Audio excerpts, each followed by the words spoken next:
Baik, selamat pagi Pak Hana. Kami dari tim audit akan mengatakan bahwa kami di Konsel Tomo Residen selama periode waktu 3 bulan ini. Sebelum itu, izinkan kami yang memperkenalkan terlebih dahulu di dari saya. Perkenalkan, saya Sufian Rumah selaku ketua dari tim audit ini dan juga rekan saya. Saya Megi Arusari selaku sekretaris dari tim audit kami. Saya Steny Rohmanisa selaku anggota pertama dari tim audit ini. Saya Amalia Rahmakuryasari selaku anggota tim audit ini. Baik, jadi selama kami mengaudit Konsel Tomo ini, kami menemukan 3 tema utama yang menurut kami itu pantas untuk kami angkat dan juga kami olah. Nah, untuk yang pertama akan disampaikan oleh rekan saya yaitu Fathia Salut. Untuk yang pertama itu kan ada mengenai risiko kesalahan pencatatan aset. Jadi kami itu menemukan bahwa temuan tertinggi dari audit yang kami lakukan itu tidak ditemukannya pencatatan aset. Nah, kemudian kita juga menemukan bahwa di dalam temuan itu bahwa pencatatan asetnya hanya dilakukan pada aset-aset yang hanya yang perlu dilakukan perbaikan saja. Nah, kemudian jadi jika kan tidak ada pencatatan dari jumlah-jumlah asetnya, kayak misalnya aset ada berapa, kemudian TV ada berapa.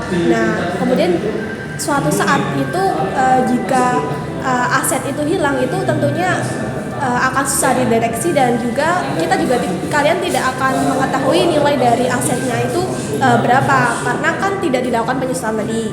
Nah, kemudian itu juga kita tidak bisa mengidentifikasikan umur asetnya itu, sehingga kalau suatu saat asetnya tiba-tiba rusak itu nanti bisa tentunya membahayakan penghuni kosnya.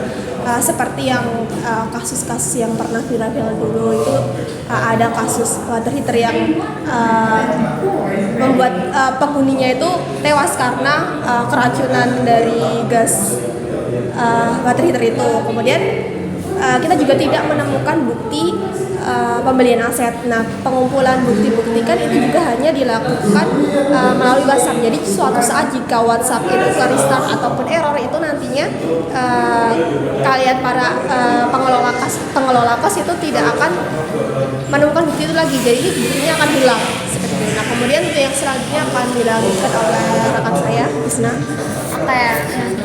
Temuan yang kedua itu ditemukan bahwa penghuni kos itu tuh tidak melanggar untuk tidak merusak furnitur, tapi mereka itu melakukan pelanggaran dengan membawa tamu lebih dari jam yang sudah ditetapkan, yaitu jam 12 malam. Kan di aturan aturan itu memang tidak dijelaskan bahwa tidak diperbolehkan untuk membawa tamu. Tapi kan jika lebih dari jam 12 malam itu kan bakal ada fee. Tapi itu tuh banyak penghuni kos itu melanggar aturan tersebut. Kemudian karena penghuni kos itu tuh bisa dibilang dalam 3 bulan sekali itu tuh bakalan hal tersebut itu terjadi, maka itu tuh dapat merugikan pihak kos karena biaya operasional yang digunakan kos itu tuh dapat meningkat karena adanya pelanggaran dari penghuni kos yang melanggar hal tersebut. Selanjutnya akan dijelaskan oleh teman saya. Baik, untuk temuan ketiga itu adalah tidak ditemukannya pencatatan keluhan atau aduan dengan terstruktur dan tidak terbackup dengan baik, sehingga jikalau suatu saat tempat pengaduan itu WhatsApp penjaga itu rusak atau mengalami error, maka aduan tersebut akan hilang. Memang saat kami melakukan wawancara dan memverifikasi kepada pengelola kos, pengaduan tersebut masih ada dan juga dengan sistem yang saat ini pihak pengelola kos itu tidak kesusahan, bahkan mereka menganggap itu cukup efektif. Tetapi jikalau suatu saat sistem tersebut error atau bisa dibilang WhatsApp penjaga itu error ataupun perlu restart dan segala macam, maka aduan tersebut akan hilang, yang dimana pihak pengelola kos juga tidak mempunyai tempat cadangan untuk menyimpan aduan tersebut. Jadi jikalau hal tersebut terjadi, kami pun sempat menanyakan kepada pengelola apakah ada cara jika hal tersebut terjadi. Pihak pengelola menjawab tidak ada cara untuk menangani hal tersebut. Itulah kenapa kami menganggap temuan ketiga ini temuan yang menurut kami penting untuk kami angkat juga. Setelah itu kami akan lanjut ke rekomendasi. Kemudian di sini saya akan menyampaikan mengenai rekap hasil audit dan rekomendasi untuk perbaikan.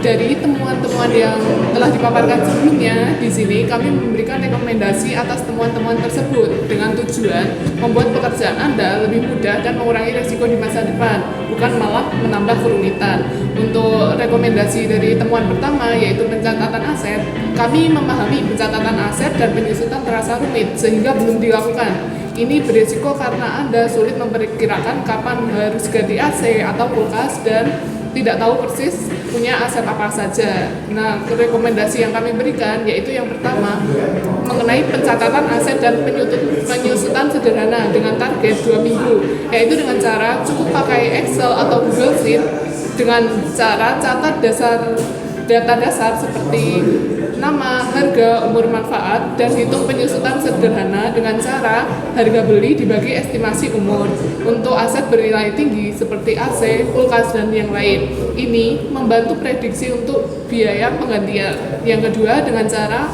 arsip bukti beli dengan target 2 minggu juga. Cukup dengan foto atau scan nota pembelian dan simpan di Google Drive. Dengan hal ini praktis, tidak hilang, dan mudah dicari. Yang ketiga, menggunakan cara pengecekan rutin dan stop off-name dengan cara lakukan checklist mingguan seperti dengan CCTV, lampu, keran, dan stop off-name aset fisik setidaknya 6-12 bulan sekali. Rekomendasi tersebut semua dimulai dari Senin 15 Desember 2025. Kemudian mengenai temuan aturan penghuni dan tamu.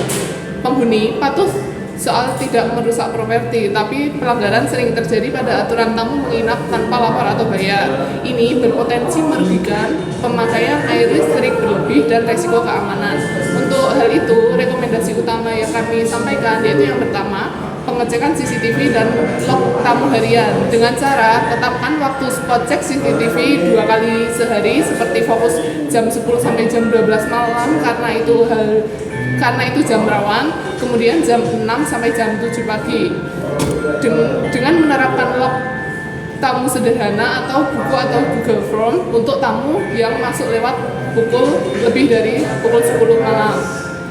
Kemudian yang kedua mengenai sistem pelaporan tamu menginap praktis, yaitu cukup pakai WA ke nomor khusus dengan format simple. Ini menjadi bukti digital pembayaran. Yang rekomendasi yang ketiga yaitu denda progresif dan penguatan aturan dengan cara menerapkan denda yang meningkat untuk pelanggar berulang. Masukkan aspek keamanan atau kenyamanan bersama ini dalam pertemuan rutin penghuni, yaitu dimulai dari 3 bulan setelah penerapan denda.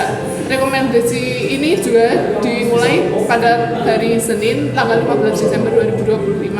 Kemudian untuk temuan yang ketiga mengenai pencatatan keluhan saat ini hanya tercatat di WA penjaga. Jika HP atau WA error, semua data penting hilang. Ini mempersulit pelacakan dan tindak lanjut keluhan. Untuk hal itu, rekomendasi yang kami berikan yaitu yang pertama, formulir keluhan digital sederhana dengan target 3 hari, yaitu memanfaatkan Google Form gratis dengan data otomatis terstruktur di spreadsheet, terbackup dan mudah dianalisis.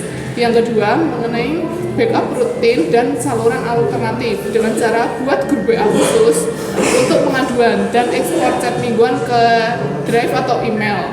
Sediakan saluran alternatif email jika WA bermasalah. Dan rekomendasi yang terakhir yaitu mengenai review mingguan data keluhan. Hal ini wajib meninjau spreadsheet keluhan setiap minggu untuk memastikan semua sudah diatasi. Hal ini juga dilaksanakan dimulai Senin 15 Desember 2025. Semua rekomendasi ini didesain untuk meminimalkan kerumitan dan memaksimalkan kontrol. Kami telah menyertakan estimasi waktu pengerjaan yang singkat untuk mempermudah eksekusi. Baik, sekian pemaparan kami mengenai hasil audit kami selama ini. Kami ucapkan terima kasih banyak kepada semua pihak yang telah terlibat dalam masa investigasi kami, terkhususkan kepada Kak Rama yang telah banyak membantu kita selama ini. Dan apakah dari Kak Rama ada ingin menyampaikan keberatan atau sudah?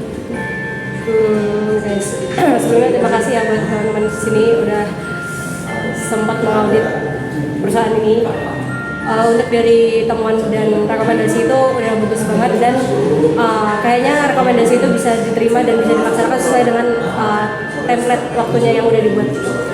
Udah sih gitu aja. Terima kasih. Baik, terima kasih sekali lagi untuk Kak Rama dan kami tunggu untuk tindak lanjutnya ya. Terima kasih.